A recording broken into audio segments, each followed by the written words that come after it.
রাতের বেলা, না হয় দিনের বেলা। জোরে বলেন আল্লাহু আকবার। মানুষের মরণ হয় কয়টা টাইমে? জোরে বলেন কয়টা টাইম? হয় দুইটা টাইমে হয়, রাত্রে না হয় দিনে। ও মুসলমান, এই রাত দিন 24 ঘন্টা শেষ করলাম, দিনটা শেষ করেছি, মৃত্যুবরণ করি নাই। রাত শুরু করেছি, মৃত্যুবরণ করি নাই। ফজর পর্যন্ত বাঁচব কেউ বলতে পারি না। ও দরদি বন্ধু শোনো, দিলের কান্ডা লাগা শুই না নাও। আল্লাহ কয় বান্দারে আমি দিন শুরু করে দিলাম নামাজ দিয়া, রাত শুরু করে দিলাম আমি নামাজ দিয়া। এর দিনের শুরু হলো ফজর। বান্দা তুমি নবী নবী কইয়া পাগল হও, তুমি সুন্নি বলে দাবি করো, মুসলমান বলে দাবি করো। বান্দা তুমি ফজর 2 রাকাত সুন্নাত নামাজ তুমি আদায় করলা, সঙ্গে সঙ্গে তুমি হয়ে গেলে রাসূলের প্রেমিক। এখন রাসূলের প্রেমিক বইলা দাবি করো, মাসে 3 বার 30 বার শেভ করো, মুখের দাড়িগুলো সাইসা ফেলছো। এ মুসলমান, রাসূলের সুন্নাত দাবি বইলি করো, মুখের দাড়িগুলো ফেলাইয়া সিগারেট মুখের মধ্যে দিয়া গড়ো। আমি আস্তে আস্তে আলোচনায় যাই যদি সময় দিতে পারি। ও দরদি বন্ধু শোনো, ফজর 2 রাকাত সুন্নাত নামাজ তুমি আদায় করলা, সঙ্গে সঙ্গে তুমি হয়ে গেলে নবীর প্রেমিক। এবার 2 রাকাত ফরজ নামাজ তুমি আদায় করলা, সঙ্গে সঙ্গে তুমি হয়ে গেলে আল্লাহর গোলাম। এখন যদি তোমার দিনের মধ্যে মৃত্যু হয়, তোমার দেহটা হবে আমার রাসূলের প্রেমিক, আল্লাহর গোলাম। জোরে জোরে চিল্লায় বলা যাবে না আল্লাহু আকবার। এখনো ফজরের সুন্নাত নাই, ফরজও নাই, নবীর প্রেমিক হওয়া সম্ভব নয়। এই আলেমরা শোনো, সাধারণ মানুষ শুই না নাও। এখন সুন্নাত পড়লা না, এখন যদি মারা যাও নবী তোমার চিন্তা না, কারণ নবীর ভালোবাসার মধ্যে ঢুকতে পারো নাই, আল্লাহর গোলাম হতে পারো নাই। ও বান্দা শুনে নাও, এবার দিনের মধ্যে তোমার মরণ হয় না, রাতে তোমার মৃত্যু হবে, এর মধ্যে কোনো সন্দেহ নাই। জোরে বলেন ঠিক কিনা? আস্তে আওয়াজ, আস্তে আওয়াজ। এই যে ঠেলা ঠেলি অবস্থা খুব খারাপ। এই ধাক্কা দিয়ে ওয়াজ রুহুল আমিন করে না, কাউকে আঘাত করে ওয়াজ রুহুল আমিন সিদ্দিকী করে না। এটা অভ্যাস, ধাক্কা দিয়া দিয়ে এগুলো পছন্দ করি না। এটা জোরে বলা যাবে না আল্লাহু আকবার। এখন দিনে তোমার মৃত্যু হয় নাই, রাত্রে মরণ হবে, এর মধ্যে কোনো সন্দেহ নাই। ও বান্দা, রাত্রে শুরু হলো মাগরিব রে মুসলমান, মাগরিবের 3 রাকাত ফরজ নামাজ তুমি আদায় করলা, সঙ্গে সঙ্গে তুমি হয়ে গেলে আমার আল্লাহর গোলাম। এবার তুমি 2 রাকাত সুন্নাত নামাজ তুমি আদায় করলা, সঙ্গে সঙ্গে হয়ে গেলা তুমি রাসূলের প্রেমিক। এখন রাতের মধ্যে যদি তোমার মরণ হয়, তোমার মরণটা হবে আমার রাসূলের প্রেমিক, আল্লাহর গোলাম। জোরে জোরে চিল্লায় বলা যাবে না মারহাবা। নামাজি নাই, তার নবী কই থেকে আইবো, আল্লাহ কই থেকে আইবো, মন গড়া চলতেছি। জোরে বলেন ঠিক কি? কষ্ট হচ্ছে আপনাদের? কথা বুঝতে কষ্ট হচ্ছে? ক্লিয়ার? কথা ক্লিয়ার না? কথা কোন ক্লিয়ার না? নামাজ পড়বেন না আল্লাহর সাথে। নামাজ একমাত্র কাফের এবং মুসলমানদের মধ্যে পার্থক্য হলো নামাজ। মুসলমান নামাজ ধরে, কাফের নামাজ ছাড়ে। আর বেনামাজির সঙ্গে বন্ধুতাই করবেন, হাসর নাসর হইব ওই অবস্থায়। কথা বুঝেননি? কথা বুঝেন আমার? আপনি কষ্ট পাইলে কিচ্ছু যায় আসে না। আমার সত্য কথাটা বলতে হবে। আপনি ভাল লাগে না, ইসলাম ধর্ম ছেড়ে দেন। কে আপনাকে থাকতে বলছে? ইসলামের মধ্যে থাকতে হলে আল্লাহর বিধান, রাসূলের সুন্নাত তরিকায় চলতে হবে। এটা ভালো লাগবে না, চলে যান। কে আপনাকে ঠেকায় রাখছে? খ্রিস্টান হয়ে যান, অমুসলিম হয়ে যান, নামাজও লাগবে না, রোজাও লাগবে না, হজও লাগবে না, যাকাতও লাগবে না, ইচ্ছা মতো চলবেন। কে আপনাকে ঠেকাইছে? আর ইসলামের মধ্যে থাকবেন, ইসলামের বিধান মেনে চলবেন, তাহলে মুসলমান বলে পরিচয় দিবেন। আর মুসলমান বলবেন, অন্য মুসলমানের ক্ষতি করবেন, অমুসলিমদের হাসির পাত্র বানাবেন আমাদেরকে, এটার নাম ইসলাম বললে মানতে পারবো না। জোরে বলেন ঠিক কিনা? আরো জোরে বলেন ঠিক কিনা? কথা ক্লিয়ার? কষ্ট পাচ্ছেন? নামাজ নাই, নাম কি? ইসলামউদ্দিন। জোরে কোন ঠিক কিনা? নাম কি? ইসলামের তো নাম কি? কয় শান্তি খাতুন। ইসলাম হলো নাম আর শান্তি হলো নাম। সব ইবের কাম, সব কাম সারছে, দেশের অবস্থাও খারাপ। দেশ ও জাতিকে আজকে মুসলমান জাতি বীরের জাতি, এদের মাথা নত হওয়ার পিছনে একটাই কারণ আমি হিসাব করে মিলাইছি, বাল হুয়া খিলাফ। এই দুনিয়াটা হলো পচা দুর্গন্ধ মরি।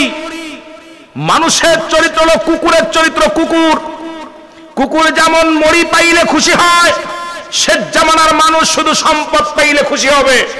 আমার নবীজি বলে গেছেন, আজকে আমি মাওলানা সাহেব এক জায়গায় 10,000 বেশি দিলে আপনার মাহফিল বাদ। কথা বুঝেন নাই? এ মুসলমান, ইমাম সাহেবের 5,000 টাকা অফার বেশি দিবেন, পাশের মসজিদ থেকে মসজিদ দৌড়ে চলে যাবে। জোরে বলেন ঠিক কিনা? কইব মুসল্লিদের ভাই পর্দা হচ্ছে না, কি হইছে? ছেলে মেয়ে বেশি, সংসারের খরচ বেশি, বেতন যদি বাড়াইলো না হলে ভাই আমার পথ চলো না, চলে গেলাম। কিন্তু ও মুসলমান, আজকে এই দুনিয়াটা আজকে কামরা কামরি, এই আজকে দেখা দেশের অবস্থা দেখতেছি। আর আমাদের দেশে কোরআন শরীফটাকে 3টা ভাগে ভাগ করছে। আমি প্রায় সময় বলি, অনেকে আমার কথা শুনে অনেকে রাগ করে যে রুহুল আমিন সাহেব কয় কি। আমি দেখলাম কোরআন শরীফ পরিপূর্ণ আমরা মানতে পারতেছি না, কারণ কোরআনের কিছু আয়াত মানতেছি, কিছু আয়াত ছেড়ে দিচ্ছি। 3টা ভাগে ভাগ হয়েছে। যদি অনেকে আমার কথাটা শুনলে হয়তো কষ্ট পাবেন, আমি দুঃখিত। যদি কেউ কষ্ট পান আমাকে ক্ষমা করবেন, আমাকে ক্ষমা করবেন। শুধু বুঝানোর স্বার্থে বলতেছি, বুঝানোর জন্য বলতেছি। একটা ভাগ নেছে পীর সাহেবরা, যাতে মুরিদ না কমে। যেহেতু আজকে পীর সাহেব আছেন, যত আয়াতগুলো বেছে বেছে কোরআনের ভিতর থেকে মুরিদ হওয়ার যত মুরিদ ধরে রাখা যায়, সেই আয়াতগুলো শুধু পাঠ করে আর সেই কাজ কাম করে যাতে মুরিদ বাড়ে। আমার মুরিদ 50,000, আমার মুরিদ 3 লাখ, আমার মুরিদ 10 লাখ, আমার মুরিদ 3 কোটি 4 কোটি, এই যে বাড়ানো শুরু করছে। ও অন্য মুরিদের যদি নামাজের ওয়াজ করে, সুদ ঘুষের ওয়াজ করে, জিনার ওয়াজ করে, মুরিদগিরি অনেক মুরিদ ছুটে যাবে। জোরে বলে ঠিক কিনা? রাগ করেননি? কথা বলেন, রাগ করেন? রাগ করলে আগে বলছি আমি রুহুল আমিন সিদ্দিকী পরোয়া করি না কাউকে, কারণ আমি সিদ্দিকী, নাম যেহেতু সিদ্দিকী, সত্য কথা কইতে হইব, মিথ্যার মধ্যে জড়াই থাকা যাবে না। আর এক ভাগ নিছে আমার তাবলিগের ভাইরা। তাবলিগের ভাইরা দেখবেন যত ওয়াজ করে খালি আমলের ওয়াজ, যত ওয়াজ খালি আমলের ওয়াজ, এইটা করলে এত নেকি, এটা করলে এত নেকি। আর একটা ভাগ নিছে দেখবেন আমাদের জামাত ইসলামের ভাইরা, মনে কিছু করবেন না, যদি এর রক্ত গরম একটা হিট আসে, ওয়াজ করতে গেলে মানুষকে একটা উত্তেজিত তাকবীর দিয়ে আমি একবার পাগল বানায় ফেলা দেয়, কারণ তাদের ভিতরে সংগ্রামী একটা ভাব। এই 3টা ভাগ 3 জন নিছে, 3টা পরিপূর্ণ করে মানার নামই হলো ইসলাম। জোরে বলেন ঠিক কিনা? কিছু মানবা কিছু মানবা না, বাবার বাড়ির আবদার নাকি মামার বাড়ির আবদার? কোরআন শরীফ একটা আয়াত মানবা, একটা আয়াত মানবা না। তোমার পক্ষে যেটা সেটা তুমি তেলাওয়াত করবে, সেটা মানবা, বাকিটা বাদ। এই জন্য অ্যারিস্টটল, সক্রেটিস বই লেখাবার বলছেন, ও দাইসাল, নিজেকে নিজে চিনতে হবে, মানব সন্ন্যাস নিজের নফসকে চিনতে হবে, কলবুস সালিম আত্মাকে পরিশুদ্ধ করতে হবে। বন্দামি বাদ। বুজুর্গানের ছাত্র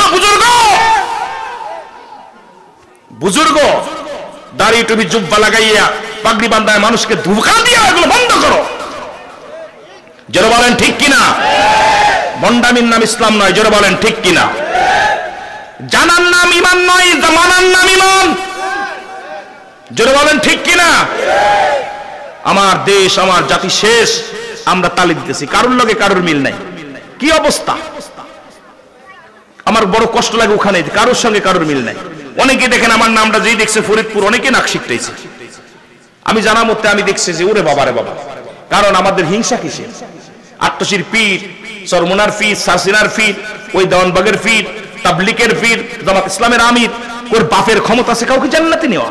হেদায়েতের মালিক কোন পীর সাহেব নয়, হেদায়েতের মালিক কোন মুফতি সাহেব নয়, হেদায়েতের মালিক কোন আমির সাহেব নয়, হেদায়েতের মালিক কোন মাওলানা সাহেব নয়, হেদায়েতের মালিক কোন ব্যক্তি নয়, হেদায়েতের মালিক নবীজি নিজেও নয়, হেদায়েতের মালিক আমার আল্লাহ। জোরে বলেন ঠিক কিনা?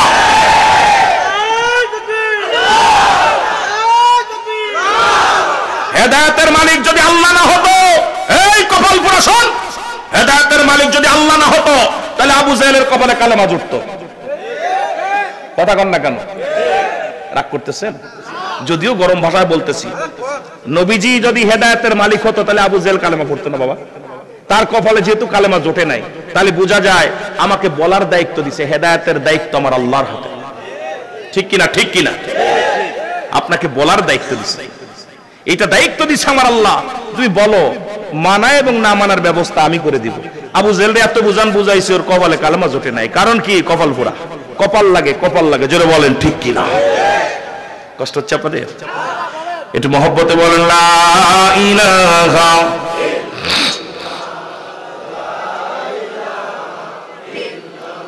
এ মুসলমান, গভীর মনোযোগ।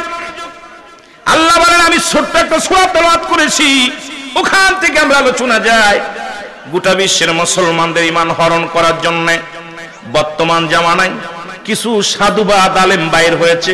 তারা ইহুদিদের সঙ্গে হাত মিলায়া তারা বলতেছে কোরআন শরীফের মধ্যে অনেক আয়াত ভুল আছে, কোরআন শরীফের মধ্যে অনেক সূরা ভুল আছে। তার মধ্যে গুরুত্বপূর্ণ একটা সূরার নাম দিয়েছে, সেই সূরাটার নাম ইখলাস। কারণ আমার দেশের সাধারণ পাবলিক ইমাম সাহেবের পিছে নামাজ আদায় করতে করতে সূরা নাস, সূরা ফালাক, সূরা ইখলাস, সূরা মুসলমান শুনে নাও, সূরা আসর, এইরকম ছোট্ট কাউসার, সূরা কাউসার, ছোট্ট ছোট্ট সূরাগুলো এতে আনছে, সূরা ফাতিহা মুখস্থ করে ফেলেছে। এখন ওদের চিন্তাধারা, যদি এই সাধারণ মানুষের ঈমান যদি নষ্ট করতে পারি তাহলে মুসলমানদেরকে শেষ করার একটা উপায় পেয়ে গেছি। এখন এই জন্য বলতেছে কোরআন শরীফের মধ্যে সবচেয়ে একটা নকল সূরার নাম হলো সূরা ইখলাস। আমার আল্লাহ বলেন বিসমিল্লাহির রহমানির রহিম। এটা ভুল করলাম, ভুল করছি কি জানেন? কোন সূরা কোন আয়াত পাঠ করতে লাগলে আউযুবিল্লাহ পড়া হলো ওয়াজিব, আর বিসমিল্লাহ পড়া হলো সুন্নাত, মুস্তাহাব। মুস্তাহাব, তাই মুস্তাহাব আদায় করলাম, ওয়াজিব ছেড়ে দিলাম। অধিকাংশ আয়াত কিন্তু আমরা এইভাবে পড়ি, আমি নিজেই ভুল করেছি। কারণ যত কোন কোরআনের কোন আয়াত পাঠ করতে গেলে 1 নাম্বার আউযুবিল্লাহ পড়া লাগবে। এটা পড়া এটা কি ওয়াজিব, এটা পড়া কি অধিকাংশ আলেম জানে না। ওয়াজের ভিতরে আয়াত পড়তেছে কিন্তু ওই বিসমিল্লাহ পড়ে না আর আউযুবিল্লাহ পড়ে না। আউযুবিল্লাহ পড়া হলো ওয়াজিব, বিসমিল্লাহ পড়া হলো মুস্তাহাব। এখন বিসমিল্লাহ ছেড়ে দিলে মুস্তাহাব তরফ করলাম, আউযুবিল্লাহ ছেড়ে দিলে ওয়াজিব ছেড়ে দিলাম, কিন্তু আয়াত একটা মাঝখানে কিট করে পড়ে দিলাম। এগুলো অনেক সময় আমরা খেয়াল করছি, অনেক ওয়াজের ভিতরে এগুলো খেয়াল করতে যায় দেখছি আহারে কত ভুল, বড় কত ভুল করি। তো এগুলো সাধারণ পাবলিকের কি বুঝাইবো, কি বুঝাইবো? আল্লাহ বলেন বলেন না আল্লাহুস সামাদ লাম ইয়ালিদ ওয়া লাম ইউলাদ ওয়া লাম ইয়াকুল লাহু কুফুয়ান আহাদ। আল্লাহ ডাকতে বলে হাবিব আপনি ওদেরকে জানায় দেন আমি আল্লাহ। কয়জন? আরো জোরে বলেন আল্লাহ কয়জন? জোরে চিল্লায় বলা লাগবে কয়জন? আল্লাহ বলেন হাবিব আপনি জানায় দেন আমি আল্লাহ। এই পৃথিবীর মধ্যে কাউকে জন্ম দিই নাই, কারো থেকে জন্ম নিই নাই, সুতরাং আল্লাহর কোনো বংশ নাই। আল্লাহ যিনি স্রষ্টা, সৃষ্টির জন্ম আছে, সৃষ্টির মৃত্যু আছে। স্রষ্টার কোনো জন্ম নাই, সৃষ্টির স্রষ্টার কোনো মৃত্যু নাই। আল্লাহ বলে কাউকে জন্ম দিই নাই, কারো থেকে জন্ম নিই নাই। আসমান জমিনের মধ্যে আমার সমতুল্য সমকক্ষ আর কেউ নাই। আমি আমার মুকাফেক্কি ছাড়া পৃথিবীর সব কিছু আমার মুকাফেক্কি, আমি কারুর মুকাফেক্কি নয়। জোরে বলেন ঠিক কিনা? চিন্তা করছে এখন ইহুদি খ্রিস্টানরা চিন্তা করেন, এখন আল্লাহ যদি এক বলে মানে দেবতা পূজা ছেড়ে দিতে হবে। আল্লাহ যদি এক মানি তাহলে চন্দ্র পূজা ছেড়ে দিতে হবে। আল্লাহ যদি এক মানি তাহলে মানুষ পূজা ছেড়ে দিতে হবে। আল্লাহ যদি এক মানি দুনিয়ার মধ্যে মুসলমান মাজার পূজা বন্ধ করে দিতে হবে। এখন আল্লাহ যদি এক মানি তাহলে আজকে দুনিয়ার মধ্যে অন্যায় পৃথিবীর মধ্যে ইলা একমাত্র আল্লাহ ব্যতীত কারোর কাছে সাহায্য চাওয়া যাবে না। এখন এইটা ধারণা করে আজকে ইহুদি খ্রিস্টানদের চক্রান্ত মুসলমানদের ভিতরে ঢুকায়া দিছে। অথচ আমার আল্লাহ বলেন জালিকাল কিতাবুলা রাইবা ফি। জোরে বল আল্লাহু আকবার। আল্লাহ বলে এই কিতাব যার মধ্যে কোনো সন্দেহ নাই, যার ভিতরে কোনো জেরের ভুল নাই, জবরের ভুল নাই। পৃথিবীর মধ্যে যে কোরআন আছে, কোরআন শুনলেই মনে হয় পুরাণ। এত সুন্দর যে বিধান নিয়ে আসেন আজ পর্যন্ত কেউ পরিবর্তন করতে পারে নাই, করা সম্ভব নয়। কারণ এটার মধ্যে কোনো সংশোধন করার কিছু নাই। এটা মানবে কারা? আল্লাহ তাও বলে দিলেন এই কোরআনটা মানবে কারা, ইসলামের বিধান মানবে কারা? আমার আল্লাহ বলেন হুদাল্লিল মুত্তাকিন। জোরে জোরে চিল্লায় বলো মারহাবা। আর একটু জোরে জোরে চিল্লায় বলো আল্লাহু আকবার। আল্লাহ বলে এটা মানবে কারা? একমাত্র হেদায়েত প্রাপ্ত বান্দা। ঠিক কিনা? ঠিক কিনা? কারা মানবে? কারা মানবে? হেদায়েত প্রাপ্ত বান্দা মানবে, অন্য কেউ মানবে না। কারণ আমার বিধান মানবে কারা, আমার দ্বীন মানবে কারা? একমাত্র হেদায়েত প্রাপ্ত বান্দাগুলো। এখন আল্লাহ কি কয় শুনে নেন। একদল বেঈমান থাকবে, তারা আমার আল্লাহ জানায়া দেয়। আল্লাহ কমিনান নাস, মানুষের মধ্যে মায়া করু, তারা বলবে বান্দা তার ঈমান আনছে বিল্লাহি, আল্লাহর প্রতি, ও বিল ইয়াউমিল আখির, আখিরাতের প্রতি বিশ্বাস স্থাপন করেছে। ও মা হুম বিমুমিনিন। জোরে জোরে চিল্লায় বলা যাবে না আল্লাহু আকবার। আল্লাহ বলেন হাবিব এক শ্রেণী মানুষগুলো আছে আপনার কাছে যাবে, তারা বলবে আমরা আপনার লোক, আমরা বিশ্বাস করি, কিয়ামতের প্রতি বিশ্বাস স্থাপন করেছি, আপনার প্রতি ঈমান আনছি, আমরা মৃত্যুর প্রতি ঈমান আনছি, মৃত্যু হবে এটাও মানি, আমরা ঈমানদার, আমরা মুমিন। আমার আল্লাহ কয় হাবিব রে, ওই সমস্ত বেঈমান কাট্টা শয়তানের জন্য আমি আল্লাহ রেখে দিলাম দলিল কাফিরিন, ওই কাফের বেঈমান মুনাফিকদের জন্য আমি আল্লাহ প্রস্তুতি করে রাখলাম, একটা নয় দুটি নয়, 7-7টা জাহান্নাম। যাবেন কিডা কিডা একটু হাত দুখানে তুলে দেখান। যাবেননি? যাবেন? কথা বলেন না কেন? সালাকাস এলাকা আমার ভালো লাগছে, যুবকগুলো জান্নাতের বাগানে বসেছে, ছোট্ট মানুষগুলো, মুরব্বীরা কম থাকলেও যুবকগুলো আছে, ইয়ং গুলো আছে, একটু মহব্বতে বলেন লা ইলাহা, জোরে জোরে লা ইলাহা, লা ইলাহা।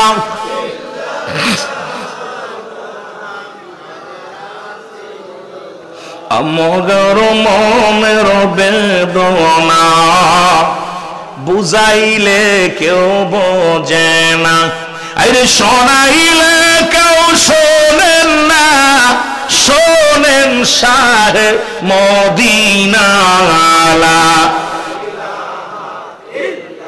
এখন কথা বললাম, মনে বোঝেন কে?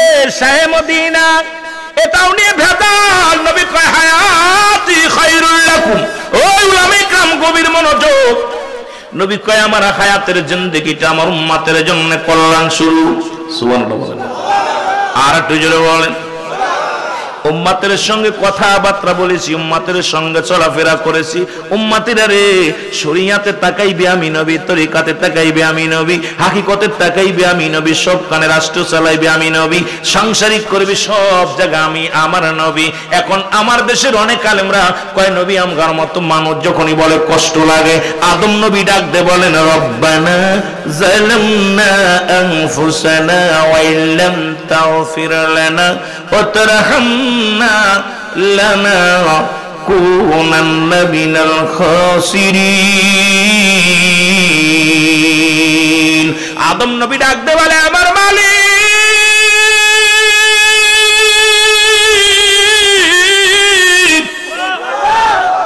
আমি আদম জালিমদের অন্তর্ভুক্ত হয়ে গেছি, আমার তুমি ক্ষমা করে দাও গো।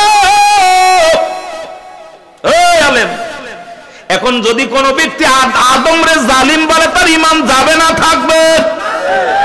অথচ আদম তো নিজেই কয় আমি জালিমদের অন্তর্ভুক্ত হয়ে গেছি। এখন নবীদের ভুল ধরা শুরু করছে। অনেক আলেম কয় নবীদের ভুল ছিল, সাহাবীদের ভুল ছিল, আমাদের ভুল নাই।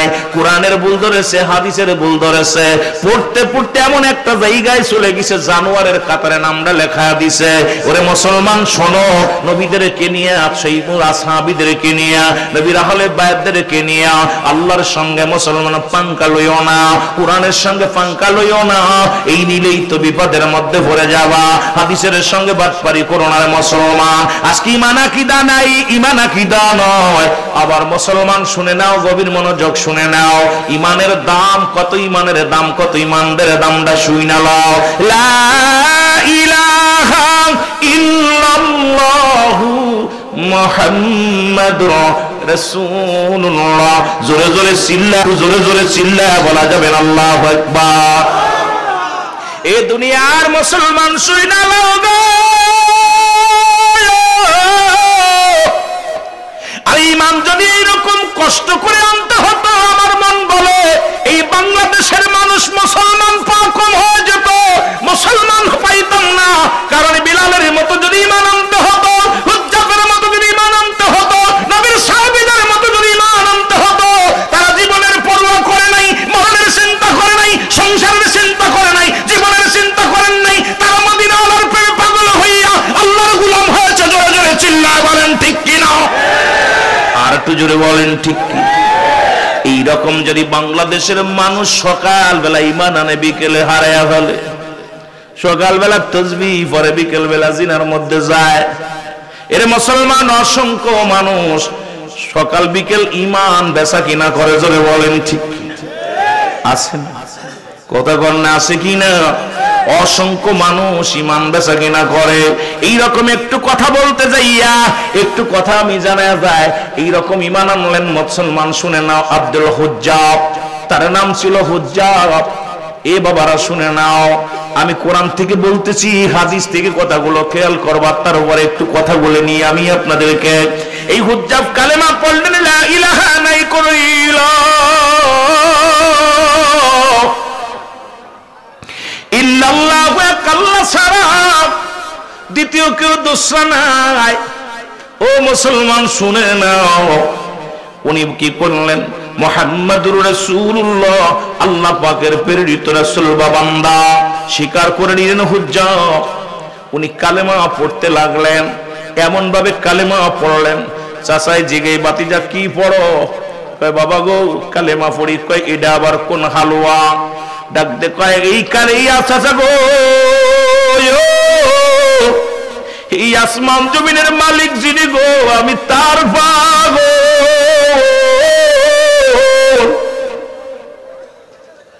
যিনি হায়াতের মালিক, মউতের মালিক, যিনি বিধানের মালিক, সব কিছুর মালিক যিনি গো, আমি তার পাগল। চাচা বাতিজারে ভাষা ডাক দে, কয় বাতিজারে তোরে খাওয়াই কে? কয় খাওয়াই আমার আল্লাহ। তোরে বাসাই কে? বলে আমার আল্লাহ। তোর সম্পদের মালিক কে? বলে আমার আল্লাহ। ডাক দে, কয় বাতিজা, কয় চাচা গো আপনার মালিক কে? কয় আমার মালিক আমি নিজে। তোমার বাসাই কে? কয় আমি নিজেই বাসি। মারবে কে? আমি মারবো। সব কিছুর মালিক আমি। বাতিজা বলে, না চাচা না, সব কিছুর মালিক আমার আল্লাহ। জোরে জোরে চিল্লায়া বলা যাবে না আল্লাহু আকবার। এরে বাতিজা কালেমা পড়তে লাগলো, ডাকতে বলে, বাতিজার কালেমার অর্থ জানো না? বলে চাচা গো কালেমার অর্থ কি আপনি বলেন? বলে বাবা কালেমার অর্থ হলো আজ থেকে খাবার বন্ধ, খাওয়া যাবে না, খাবার বন্ধ করে দিই। হুজ্জাব কয় চাচা গো যদি খানা বন্ধ হয়ে যায়, খাওয়ানোর মালিক আমার আল্লাহ, আমি খানা ছেড়ে দিলাম তবু কালেমা ছাড়তে পারবো না।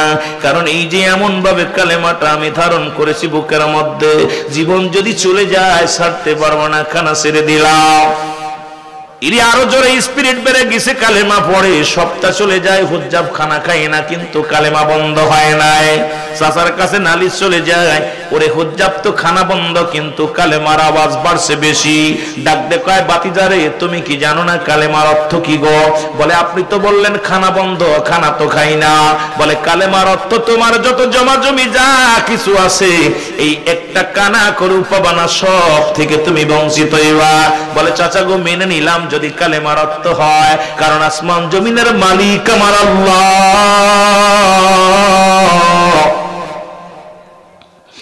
এই পৃথিবীর মধ্যে আমার মালিক আল্লাহ গো, সব কিছুর মালিক আমার আল্লাহ। যদি মানতে হয় আমি মেনে নিলাম, কিন্তু কালেমা ছাড়ে না। এরপরে মুসলমান শোনো, এবার বললেন বাতিজারে কালেমার অর্থ জানো? কয় চাচা আপনি বললেন কালেমার অর্থ খানা ছেড়ে দিয়া খাই নাই, বললেন জমাজমি সব থেকে বঞ্চিত আমি, জমাজমি চাই নাই। আরো অর্থ আসেনি? বলে কত আছে বাবা? অর্থটা হলো তোমার পণ্যের কাপড়টা খুলে দেওয়া লাগবে। 18 বছরের যুবক, আমার যুবক বাদলেরা তোদের দেখিয়া কথাটা আমার মনে পড়ে গেল। আরে তোরা তো মহিলার পাগল রে, আর আমার নবীর পাগলের ছিল মাওলার পাগল।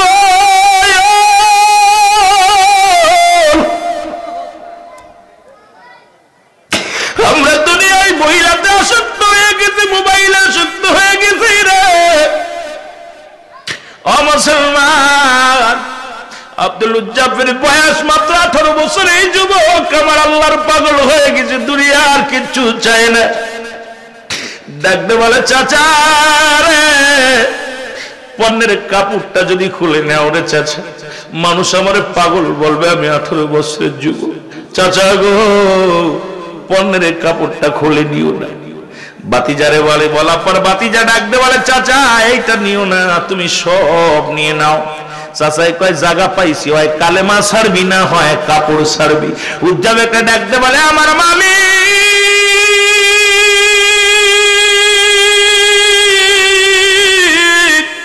তুমি বলে দাও আমি পোশাক ছাড়বো না ইমান ছাড়বো গো।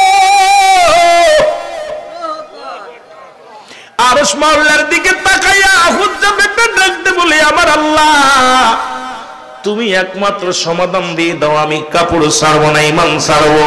কে যেন ডাকতে বলে হুজ্জাব রে, আরে হুজ্জাব পৃথিবীতে কাপড় ছাড়লে কাপড় পাবি, ইমান ছাড়লে আর ইমান পাবি না।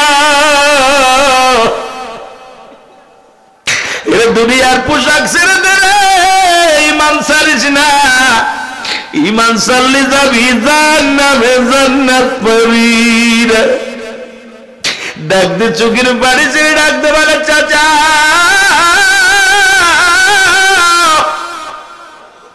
পোশাক আমি ছেড়ে দিব, পোশাকের দরকার নাই, জীবন গেল ইমান ছাড়তে রাজি না। লা ইলাহা, আরো জোরে বলেন লা ইলাহা, একটু মহব্বতে বলেন লা ইলাহা, এরে লা ইলাহা মুহাম্মদ রাসূলুল্লাহ, লা ইলাহা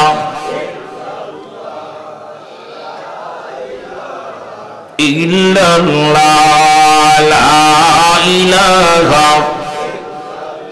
এ দুনিয়ার মুসলমান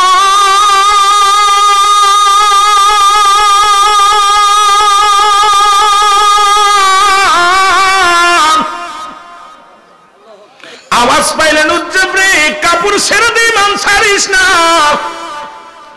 18 বছরের যুবক পণ্যের কাপড়টা টান মেরে ফেলে দিয়া চিৎকার মেরে দৌড়ে শুরু করলো, ইয়া রাসূলুল্লাহ ইয়া হাবিবাল্লাহ, বলো ইয়া রাসূলুল্লাহ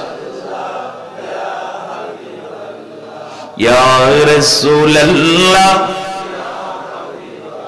পাই যদি নবী গো আপনার দিদার, মৌতের যত না থাকিবে না আমার, দয়া যে করিয়া দিয়েন গো দিদার, ইয়া রাসূলুল্লাহ। আরো জোরে বলেন ইয়া রাসূলুল্লাহ ইয়া হাবিবাল্লাহ, বলো ইয়া রাসূলুল্লাহ। আমার মৌতের নিদান কালে থাকিয়া নবী গো আমার শিয়রে, আমার মৌতের নিদান কালে থাকিয়া নবী গো আমার শিয়রে, দেখিব আপনাকে আপন নজরে, বলেন দেখিব আপনাকে আপন। ইয়া রাসূলুল্লাহ ইয়া হাবিবাল্লাহ, বলো ইয়া রাসূলুল্লাহ। ভালো লাগে কি না? ওমা আরসালনাকা ইল্লা রাহমাতাল লিল আলামিন। আমার আল্লাহ হলো রব্বুল আলামিন, আল নবী হলো রাহমাতাল লিল আলামিন। জোরে জোরে বলুন আল্লাহু আকবার। এই যে রহমতের নবীর প্রেমে পড়ে গেলে কথাগুলো বললাম, দরদি বন্ধুরা আমার দিলের কান্ডা লাগা শোনানো। পোশাক ছেড়ে দৌড়ায়া চলে গেলেন। ছোট্টবেলায় বাবা মারা গিয়েছিলেন, অন্য মহিলা অন্য পুরুষের সঙ্গে বিবাহ বন্ধনে আবদ্ধ হয়েছে। দরজায় দাঁড়াইয়া যখন ডাক দিছে মা, ভিতর থেকে এক মহিলা ভিতর থেকে বাইর হয়ে এসে দেখে 18 বছরের যুবক উলঙ্গ, পণ্যের ভিতরে কোনো কাপড় নাই, পণ্যের ভিতরে কোনো পোশাক নাই। জনম দুঃখিনী মা একটা দড়ি যাইয়া ঘরের দরজা লাগাইয়া দিছে। দূর থেকে মা জনই ডাক দে, মাকে ডাক দে, সন্তান উজ্জাব ডাক দে, বলে মা, মা গো, ও দরদি মা। বলে বাবারে কে তুই আমার মা বলে ডাক দিস? কারণ মা বলে যখন ডাক দিস কলিজার মধ্যে লাগছে। মা বলে যখন ডাক দিয়েছিস রে, আমি জনম দুঃখিনী মা, কলিজার মধ্যে লাগছে রে, তবে আমার কোনো সন্তান নাই, তুই কে বাবা, তুই কে? ডাকতে বলে মা, মা আমার নাম উজ্জব, আমার মান বাবার নাম অমক, আমার চাচার নাম অমুক, মা তোমার নাম এই গো মা। মা গো ছোট্টবেলা আমার বাবা মারা যা, আমাকে রেখে তুমি অন্য পুরুষের সঙ্গে বিবাহ করেছো। মা গো আমি সেই ছোট্ট হুজ্জাব, আজকে 18 বছরের যুবক গো মা, তুমি একবার মা তুমি ডাকে সাড়া দাও। জনম দুঃখিনী মা ডাকতে বলে গো মা, ডাকতে বলে বাবা রে, ও বাবা এইলাম। ভিতর থেকে এক টুকরো কাপড় ছুঁড়ে মারলেন, এই কাপড়টা লইয়া উনি কি করলেন, পণ্যের ভিতরে লাগাইয়া এবার যখন পড়িয়া মা ভিতর থেকে ডাকতে বলে বাবা হুজ্জাব রে, আজ 18টা বছর তোর মুখখানা দেখিনি, একটু দাঁড়া রে বাবা। ওরে আমার বাবা একটু দাঁড়া, আমি মা আমার কলিজাটা ছিঁড়ে যায়, এক নজর তোরে দেখতে চাই। হুজ্জাব বলে মা যাকে ভালোবাসার কারণে, যার পরিমাণ আনার কারণে আমি সংসার ছেড়েছি, পণ্যের কাপড় ছেড়েছি মা, যার ভালোবাসার কারণে আজকে তোমরা বুইলা গেছো। আরে মুসলমান ফিলিস্তিনের মুসলমানদের ধরিয়া 500 কোরআনের পাখি গুলোরে ধরিয়া বন্দুক তাক করিয়া, এ মুসলমান বলছে কোরআন ছাড়া নাই হলে জীবন ছাড়। এই ছেলেরা কোরআন ছেড়ে নাই, কোরআনটা ধরে রাখছে বুকের ভিতরে, বলছে জীবন গেলে জীবন পাবো, জান্নাত পাবো, কোরআন গেলে ঈমান হারায়া ফেলবো। জীবন দিয়া দিছে, তাদেরকে গুলি করে হত্যা করা হয়েছে, কিন্তু ওই বাচ্চা ছেলেরা কোরআনের পাখিগুলো কোরআন ছাড়ে নাই। তারা বলেছে এ মানুষেরা শোন, যদি কোরআন ছেড়ে দেয় ইসলাম ধ্বংস হয়ে যাবে, ইসলাম শেষ হয়ে যাবে। আমরা যদি দুনিয়া থেকেই মারা যাই আল্লাহর জান্নাত পাবো রে। এমন যদি আমাদের ঈমান না হতো, এই বহরপুর নয়, অলজানবাড়ি নয়, মুসলমান গোটা বাংলার জমিনে ঈমানদার পাওয়া বড় দুরস্কার হয়ে যেত। জোরে বলেন ঠিক কিনা? আমি আশ্চর্য হয়ে গেছি, এই ছেলেরা বলতেছে ঈমান দিতে রাজি নয়, কোরআন দিতে রাজি, কোরআন দিতে রাজি নয়, জীবন দিতে রাজি। পাখিগুলোকে হত্যা করা হলো, পাখিগুলো কোরআন ধরে রাখছে, তাদেরকে দুনিয়া থেকে বিদায় করে দেওয়া হয়েছে। আর এখন আমাদেরকে যদি কই ভাই 500 টাকা মসজিদে দেন না, কয় ভাই দেখা যাক যোগাযোগ করেন। যদি কয় গানের দলের গান আসবো, ওই হই কাণ্ড রই রই ব্যাপার আসিতেছে কিনা অমুক সুন্দরী, কয় ভাই আমার নামে 5000 লেখেন। কয় হাজার? আচ্ছা না মিছা কইছি? কয় ভাই আমার নামটা কি 1 নাম্বার দিবেন? কত দিবি তুই? আমার নামে 50 লেখেন। কত কত? 1 নাম্বারে নাম আসেনি, কিন্তু এখন যে মাহফিলের জন্য যদি বলেন ভাই এই মাহফিলে 500 টাকা লাগতো, কয় পুরে বাবা রে বাবা এত টাকা দিতাম রে। কয় পরে ইমাম সাহেব একটু পরে যোগাযোগ করেন, কমিটির লোকরে কয় 3 গুল্লি দিয়া, বিলাই গুল্লি দিয়া 10 টাকা, কয় আজকে ব্যবসা বাণিজ্য ভালো চলতেছে না, 20 টাকা নিয়ে চলে যা। জোরে বলেন ঠিক কিনা? দেখি যেগুলো সামনের পরে দেখতেছি, আহা মানুষের ঈমান আকীদা কত দুর্বল, নষ্ট হয়ে গেছে। কিন্তু আপনাদেরকে একবার চিন্তা থাকে, সব শেষ করলো মান আলাইহা ফান, সব শেষ করে দিবে কে? একটু জোরে বলেন না কে? আস্তে কইতেন নি রে বা, কেডা দিব? আল্লাহ কয় জমিনটা পুরাই তামা বানাই দিব, মাটিগুলো পুরাই তামা হবে, জমিনটা পুরে তামা তছনছ হয়ে যাবে, আসমান